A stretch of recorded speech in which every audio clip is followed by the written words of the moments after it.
Dionisio of Maria Corpus.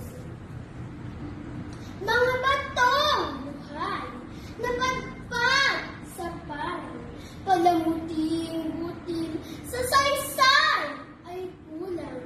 Tangay lang ng tubig at sunog-sunuran sa hampas ng alon ay ayaw lumaban.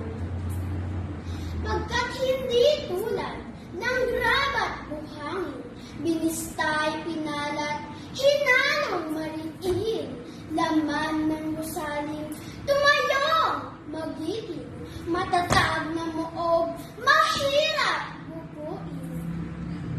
Mga kabata ay batong may silbi, pag-asa ng bayan, hibig ay pagkasa, aming babaguhin, sang tayong mabuti, ang bansa lipunan at maging sarili.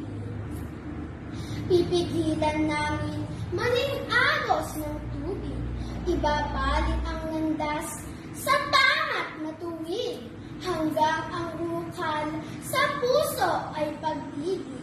Wala na ang dahas, puot at ligali. Kabataan si Kristo, ang loob at diwa, walang kahit dungis, tapat sa panata. At kapag nagsamay, budhi ang dambana, binuklod sa tinig, pananampalataya. Mga kabataan, kawal ng pagbabago, kamay ng pag-asa ng mga Pilipino. Tayo ang bukas, dangan ng ninuno, ang bukang liwayway ng bagong milenyo. Kabataan, kawal ng pagbabago ni Dionisio of Maria Corpus.